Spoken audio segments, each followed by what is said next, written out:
Thank you, Chris. Um, let's formally start. Welcome everyone to the Center to Advance Interprofessional Education and Practice Knowledge and Exchange. So, the title of today's discussion is Productivity at What Cost? The Business of Interprofessional Healthcare. This session is brought to by the collaboration of CAIEP and University of New England College of Business. And I would like to welcome UNE students. It's great to see so many professions identified in the chat. And also I want to welcome community members, prospective students, alumni, even students from other universities that they are here with us today. We are so glad that you are joining us for this very exciting discussion. I would like to introduce myself. My name is Dr. Gulshan Madraki. I'm the Associate Professor of Supply Chain Management, and I'm working at the College of Business, University of New England, and today I will be your host. Today's conversation focuses on an important reality. We all know reimbursement practices and clinical behaviors are closely connected. Also, every discussion in healthcare exists within a payment system that shapes how care is delivered. We offer this discussion as just a starting point to understand some of the financial forces that influence healthcare practices. By understanding how reimbursement can drive behavior, you can better advocate for your patient and influence the design of the systems that support team-based, value-driven care.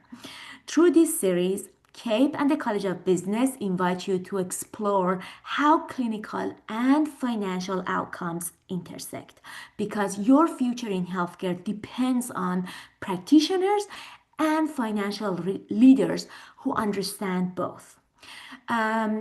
Also, I would like to remind you that near the end of the event, we will share a survey link that will capture your attendance and also community participation.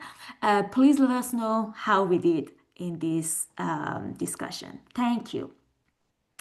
Now, I would like to actually show you the learning, as you can see, the learning objectives for this discussion, which will be also in the chat.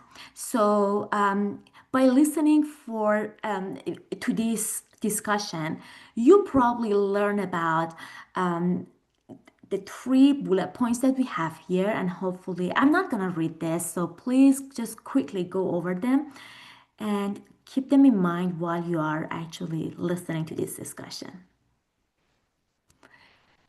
And in the meantime, yes, there we go.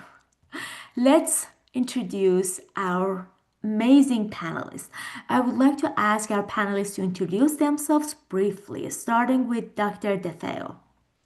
Good afternoon. I'm Dr. Guy DeFeo. I'm the Senior Associate Dean of Clinical Education here at the College of Osteopathic Medicine. Hello, Mohammed El Salhi. I am the Associate Dean of Academic Affairs at the College of Dental Medicine. I'm Dr. Kelly Fox, and I am the Director for the Center for Interprofessional Innovation at Stony Brook University, and I'm also an Associate Clinical Professor in the School of Social Welfare here. Hello, everyone. I'm Jessica Walton. I'm an Academic Fieldwork Coordinator, Associate Clinical Professor, and Assistant Program Director for the Department of Occupational Therapy at UNE. Thank you so much. I believe it's time to start the discussion. So I have 3 questions, but so I'm asking the first question, but you are more than welcome, panelists, to just jump in any order that you prefer. The first question is that how is your profession typically reimbursed for providing cares? I'll give this a shot here. Good afternoon again. We're gonna speak in some fairly general terms. First of all, the reimbursement model does work because some of us, like myself, have been at this for 35 years and are facing retirement. So as far as I'm concerned, medicine and probably applies to all healthcare, is one of the best professions out there. We have the honor and the privilege of working with people every day. So that reimbursement model is generally built on a fee for service. In other words, we are paid based on either the amount of time, the encounter we have with the patient, or the expertise that is needed to provide that care. There are various models, whether it's a private practice model or a contracted model, and they're all built on the fee for service. And the primary payors of these services are insurance companies. As you know, you've probably heard about this from a national perspective, health expenditures are an enormous part of the gross domestic product. It's approaching 20%. It's over $5 trillion. A significant portion of that, almost half of that, comes from federal funding or the public sector, with Medicare as a primary insurance making up about over 20% of that, Medicaid or the state-run programs, almost another 20%, and then other various federal programs such as the military system and other accounting for the remainder. The private health insurances that there are numerous of is probably about 30% or so of the fee-for-service model. And there is a significant, not a major player, but 7 to 8% of this will be out-of-pocket spending or cash payments, if you will, by the public, which is a significant amount. And again, they're all built on providing the services at a set fee. That there are various models, and those fees may vary between the payors. But I'll leave that as the opening remarks and open up to the rest of the panel. I can go next. So dentistry is very similar to medicine. It's based on fee-for-service. We do a procedure, we get reimbursed for the procedure. The key difference, though, is the source of payment. Out-of-pocket and private insurances account for about 80% of the payments for dental care. Government programs account for a very small amount, around 12%, which is basically Medicaid programs, because Medicaid covers dental care, and Medicare, which is the government program for older adults, doesn't cover any dental care. So the distribution is different, but the same sources of payment. Thanks. So I can go next. So I am a social worker by training, and I'm going to speak about from the perspective of being a clinical psychotherapist as a social worker and working in either a clinic setting or an outpatient setting. And very similar to what Dr. DeFeo said, is that it is a fee-for-service model, and you get reimbursed for the services that you do. Unlike physicians, we don't generally get paid for specialty procedures. There are generally individual codes for individual practice, clinical, family therapy, and group therapy. And we are also reimbursed by a multitude of health insurance companies, Medicaid, Medicare. Social workers can be reimbursed by Medicare. Other behavioral health programs, providers are not able to access those funds unless there's some special circumstances. So. All right, and I'm representing the rehabilitation field, so I'll speak from the perspective of not only OT, but also physical therapy and speech therapy, because they're all paid very similarly. As everyone has shared, most of our reimbursement is coming from insurance providers, so Medicare, Medicaid, private insurance.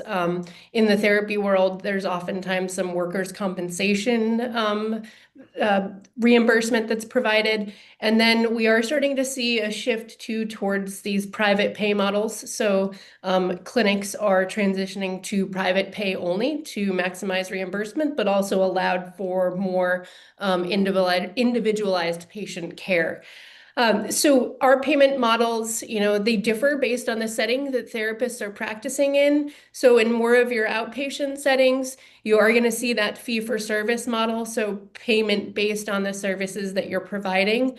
In your inpatient, your acute hospital settings, home health settings, therapy is reimbursed under the prospective payment or bundled payment model. So the therapy services that we're providing are kind of lumped into all of the care that patients are receiving. And quality and improvement in patients also drives that payment. And a lot of what therapy is doing, the assessment of someone's function and how they're performing and what their deficits are, based on the progress that they're making, that also can drive payment under those models.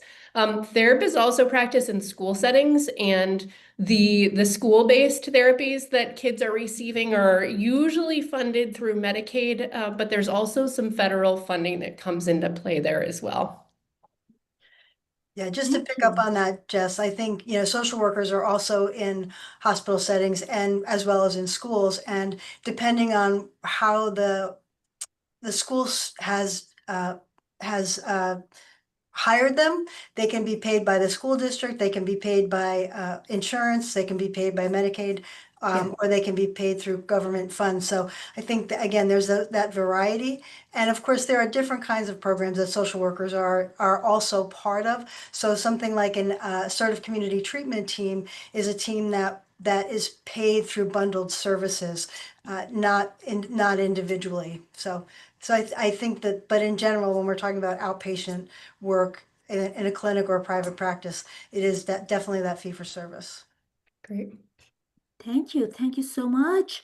I'm learning a lot, and I want to actually invite everybody, all audience, to think about your own professions and the answer that you might have in your mind. Now, let's jump on to the next question. Is there a difference between what you are reimbursed for and the care you provide? For example, can you operate to the limit of your scope training? I'll kick off once more. Just as the physicians have the benefit of being in an unlimited scope of practice, if you will, so it does give you some leeway, but the restriction comes from the payment model, where you are working with fees for reimbursement that are going to be adjusted based on the type of insurance. The reimbursement rate of Medicaid of the state programs may only be 70% of Medicare. Medicaid provides a large portion of population, and in certain practices like pediatrics, it may be the most prominent payor in your practice. Other practices, obviously, a practice focused with older adults is probably going to have more Medicare reimbursement, and an injury rehabilitation model from a medical perspective, maybe even on the workers' compensation model, which may be more attractive in certain areas. But we're finding increasing restriction based on the mechanism for payment. As an insurance company, any of those providers changes their reimbursement model. Several years ago, they adjusted payment for surgical services. We actually saw general surgeons see a decrease in their overall compensation, and it affected how they practiced medicine. This is a complex material. We certainly won't even begin to touch all areas, but I'll just limit my comments at that because we have a lot of different perspectives here to get through. So I'll step in now. Thanks, Dr. DeFeo. So, in terms of being a social worker, there are so many services that fall into the realm of being a social worker, including collateral contacts, other kinds of community outreach, trying to work with other professionals. I worked with little tiny children, and the only services that I could get reimbursed for was when I was working with the children or the families. And when you work with little tiny children, there are lots of other people to coordinate services with. And those are the things that you don't get reimbursed for. You don't get reimbursed for things like when somebody wants a copy of their chart, they want a letter for something, or things along those lines. So that certainly is all within the realm of practice that you don't get paid for. And yet they're essential parts of what I do as a social worker and what I think we do, especially when you're working with complex cases. And I'll piggyback on Kelly, because I definitely agree. I think some of the most important things that we do as practitioners in the rehabilitation world are not billed for, including interacting with patients and families outside of the scope of the direct treatment that you're providing. I mean, there are some codes that will cover family meetings and whatnot, but they're really difficult to bill for. I also think coordination of care with other disciplines. So if you need to reach out and check in with a nurse to make sure that the patient's medically stable before you go in and complete their treatment session, that's not a billable service. Yet it's vitally important to protecting the health and well-being of the patient that you're working with. Same holds true for the chart reviews, documentation, just maybe answering that patient question as you're leaving the door and you've already kind of like clocked out of your session. The other piece too is I think any of the therapy professions, there's really a push for us to start looking at this preventative-based care, community-based care, behavioral health services, some of those that maybe aren't covered through traditional reimbursement, those don't get reimbursed through insurance. So those are areas of practice where therapy could be really, really important, but we're seeing that they're not provided as frequently as they could just because of the lack of reimbursement from insurance providers. Yeah, Jessica, I want to just throw a little comment in here because this was something that was pointed out to me through a hospital CEO years ago. We call this the business of healthcare, but in certain areas, particularly hospitals, it's really the business of sick care. And what you just said, where preventative care or health is not necessarily compensated for in a fee-for-service structure. There are models. That was the birth of the health maintenance organization, was that healthier patients would utilize less services. Mm-hmm. But 30 years later, we still utilize a fee for service where you get paid more to take care of sick people, as well as do more and more complex interventions. Provided you could jump through the hoops, and this affects the care also, is getting pre-approval, getting those that are covered. And that drives the big ticket items that are often the latest technologies and the latest interventions, the latest medications. If you see an ad for a pharmaceutical on TV, you can almost guarantee it's one of the most expensive things out there. Mm-hmm. Yeah, and in terms of behavioral health, there really is no preventative care for behavioral health, because you have to justify a diagnosis in order to be able to treat someone, and particularly in an ongoing way. So that doesn't even figure into what we do as clinical social worker practitioners. For the dentistry perspective, dentists are trained to do comprehensive care. So usually they have a comprehensive plan with a specific sequence of things to do in order to make sure the whole treatment is comprehensive. However, they are restricted with the reimbursement components. So sometimes the insurances won't cover specific steps in the process. So for dentists to move forward in the plan, they may need to absorb some of the costs related to the steps that are not covered, or maybe directly charging the patient. However, it depends if the patient can afford it or not. Another component that dentists in general are not reimbursed for is anything related to behavioral management. For example, if you have an uncooperative child that is new to the dental office, and you would spend multiple visits to get them used to the office, to ease them in, all of these times are not, they don't have dental codes for them, and usually absorbed by the dental office. Thanks. No, that was very eye-opening. Any last point on this question from the panelists? If not, let's ask the last question here. So, how do prevailing payment models influence your behavior on a team?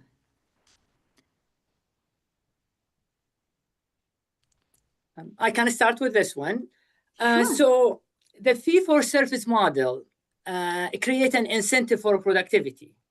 People will be focusing on procedures rather than prevention. Now, having this thought in may create a tension among the team because the focus will be on cost control rather than providing patient care. Now, this is why there is lots of introduction of value-based models that may overall see the patient as a whole with a focus on prevention. So this may create a tension given that we need to have productivity, although we care also about the patient, and how would we manage both? Thanks. Yeah, I will say that, working with children and families and even adults, that there are a lot of times where you need to coordinate care. And I know that having worked in a large mental health center, that's not encouraged. Doing that interprofessional teamwork and really coordinating that care with others is not really encouraged by the systemic way in which the payment model is developed. Because if you are not seeing the patient or the client directly, you can't get reimbursed. And I do think that that does influence how willing people are in my profession to really go outside of themselves to be able to coordinate that care. As a social worker, I have an obligation to do that. And certainly I did and will. But I do think that that is a problem for some others and how their willingness to do that. Yeah, and Kelly, I appreciate talking about how some of those expectations limit your ability to take that time that's so vitally important to coordinating care in the therapy world. The big P word, the productivity word, and the number of billable units you get is really focused on, regardless of the setting that you're in. And while coordination of care does happen, I think it could be a lot more effective if there wasn't a pressure to meet those expectations as high as they are set from one day to another. The other thing that I've seen in terms of influencing behavior on a team came in the home health world when there was a shift in payment models through Medicare from more this value-based or volume-based care to value-based care. And the intent was to focus more on the patient, but because of the way in which the payment structures were changed, I found that there was a push from higher up where we're looking at the reimbursement where therapy services, therapists were being asked to cut back on the services that patients were receiving to drive reimbursement and to maximize reimbursement. And we had to do a lot of advocacy and evidence-based research and advocacy to push for the importance of therapy services to continue the way that they always had. But there also needed to be a really specific focus on that coordination of care and making sure that we were maximizing how that care was being used. So instead of PT and OT seeing a patient on one day, making sure that maybe we spread that care out over the week so that there were multiple touch points. And while maybe we couldn't provide as many OT services, we at least knew that these patients who oftentimes were still pretty medically fragile in their own homes were being seen by clinicians. And that was also helping prevent rehospitalization, which can also impact reimbursement. And that's a whole other conversation. Yeah, you touched a little bit on, comprehensive care. And for those of you, all of you in training programs, used to be the most efficient way to see training was in the hospital because all of the providers came together and provided comprehensive care. It was oftentimes 5, 7, 10-day hospital stay. That typically doesn't happen. And you have a lot of outpatient surgeries. You have a push for the hospital time to be limited because hospitals are reimbursed based on the diagnosis.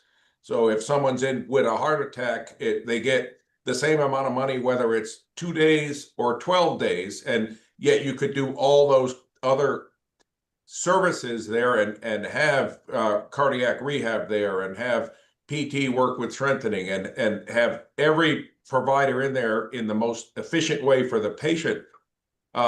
driven in part by reducing hospital costs, but also patients tend to do better out of the hospital, and these services can be provided at the home. But it also changes the model because now you may have more services provided at home, which aren't reducing the overall expenses or cost, just evidenced by the fact that healthcare expenses go up every year. And I think just to pick up on a couple of things, Dr. DeFeo and Jessica, I think the part of the volume productivity model also drives up the number of patients or clients that someone is expected to have on their panel, which really, I think, does an injustice to both the provider and to the patient or client, because you don't really get to know who this person is. You don't have time to think about who they are if you have a very large panel. And for docs who have 10 minutes with a patient, I think it really doesn't do as well as it could. So. No, that was a great point, everybody. Thank you. Again, there are a lot that I'm learning, but any final points about the intersection of these two big worlds, reimbursement, money, finance, and also healthcare and the services that you provided in your profession? Any final point, any wrap-up points? I just want to say that despite all the challenges that we just talked about, I have absolutely no regrets for the field I've chosen or for the work that I'm doing. I think being in the healthcare field is such an important part of what we do, and I think that despite the challenges, that said, I think that we all have a responsibility for making it better. Kelly, I agree with you completely. I think it's really important to trust what you're doing is best for the patient. And while your productivity may not be perfect every day, you need to advocate for the reasons why you're doing what you're doing. And our patients really should be coming first. And I too agree, while there are lots of complexities in what we do, I wouldn't ever choose a different profession. I love what I do. And there are ways to navigate the challenges of the business aspect of the healthcare environment. Yeah, I would echo that also, because as I said in the beginning, I think it's the greatest profession. It's an honor, it's a privilege. And just to have patients, and not only patients, but their family come back to you over the years, especially over the course of the career. Even though I mentioned retiring, it's one part of my retirement will always be in seeing patients and intervening, at least in the subsequent years, and as long as I'm able, because it truly is very rewarding, and most patients that you intervene in are so grateful that you are able to spend time with them to care for them on an individual basis. Yeah, I echo the same thing. We chose these professions to help people, and we should keep doing that. And we are the drive who will make changes in the system.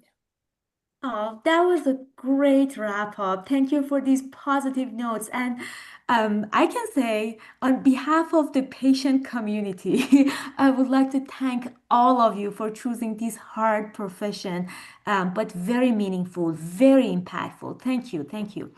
All right. I guess that concludes our discussion. The great part of the discussion is over now. We will be moving into breakout rooms shortly, but before that, I want to remind you a few points. Please turn your camera on and be ready to introduce yourself and your profession and your role, and so on, whatever information that you think it would be helpful. Next, please, if your breakout room doesn't have a designated facilitator, please take the lead and introduce yourself and address one or more of the discussion prompts that you'll see shortly on the screen and in the chat. And finally, please assign at least one person, not at least, one person to take notes about all the takeaways from your group discussion. And when you are coming back, you are putting those takeaways in the chat for further discussion. Thank you so much and see you in 10 or 15 minutes. And I and all of my colleagues in panelists will join you in some of those breakout rooms. Thank you.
Yes, Yeah, welcome back. I'm here.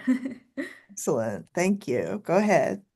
All right, I believe most of us are back and here. So at this time, I would like to invite the scribes for each breakout groups to go ahead and drop your takeaways as a bullet point into the chat.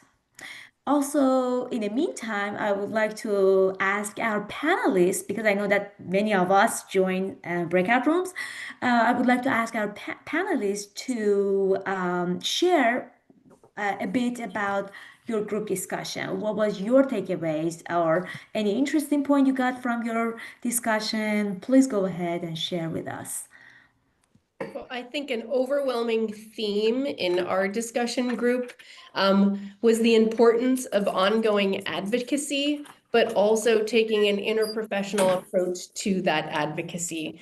If it's one person, it's hard to make a difference, but if it's everybody who's involved in the healthcare world, then maybe we will be able to make a difference in the way in which this business of healthcare is currently set up. Thanks, Jess. Another piece came in our group discussion was the importance of communication between different professions. And if we were able to communicate about our patient in an easy and productive way through a tool or a software or something like that that can connect providers, this will actually make us focus on the patient rather than spending lots of time trying to collect information and navigate the system. No, Great. I'll echo that. We talked about the advocacy and how to advocate for the patient, but in that discussion also, we probably identified, that the patient as a huge part of the team, if you will, because oftentimes the patient will advocate for themselves, but the patient has to be their advocate and oftentimes needs the tool of the entire team and may be the biggest driving force in some of the team management.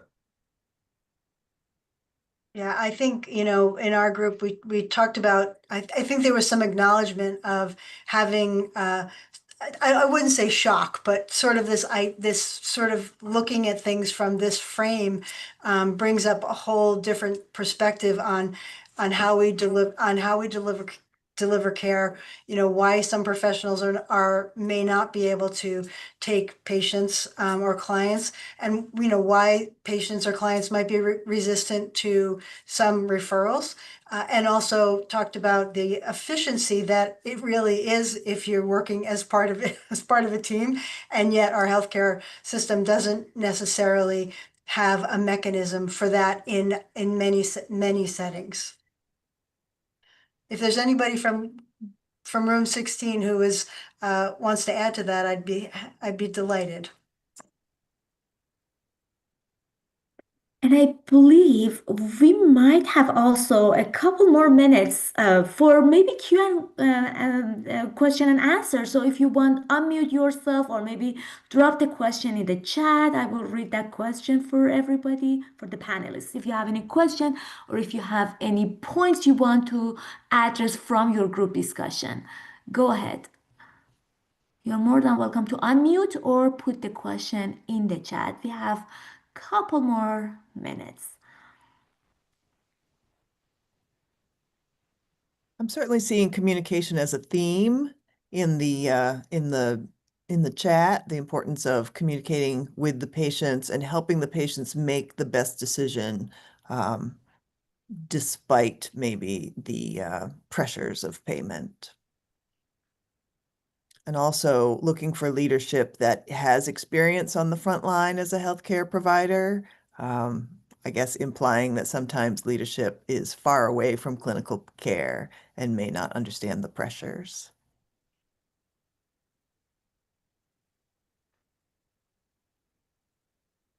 And I'm reading all the great points in the chat. You're right. Communication is. Any final points from our panelists, from the audience? Any question? It might be even also just a comment. Please go ahead. I guess I wanted just to make one comment that I think that there's an issue of burnout for practitioners, with the pressure for increased productivity. And I personally think it's important for self-care and, for the practitioner, but also educating patients on self-care, just because preventative medicine, as been mentioned, is not covered. It's not a billable service, right? But I think that if it was incorporated in the classroom of just like what are the tools we have for self-care, I think that would be really important. So just for the practitioner, the student, but also educating patients so that they have a good basis to like truly heal from whatever ails them. No, great point. Thanks for sharing. Um, all right, I believe it's time for us to wrap up. Thank you again, everybody, for attending. Please let us know how we did in the participation survey link that now you are seeing in the chat. This is very helpful for us to get better, to actually bring all great panelists and discussions for you for the next series. In the meantime, I would like to actually introduce, while you are doing this survey, I would like to introduce our next event. Please join us on Wednesday, December 3rd from 12 to 1 for the Interprofessional Student Showcase, a celebration of UNE's interprofessional students teams. Graduate and undergraduate students from across several programs will showcase their creative projects with our community in this action-packed hour. More details will be shared in the chat, so please check out the chat. Finally, we appreciate your attendance at all our events. Just a quick note that participation in this event may be applied towards your IP Honors Distinctions application, which demonstrates team readiness to your future employers. All CAIEP events are available for inclusion in curriculum. Thank you. And I would like to say that was an honor to host this event. I really had fun. I really enjoyed it. Have a great rest of your day. Thanks, everyone. Thank you, everyone.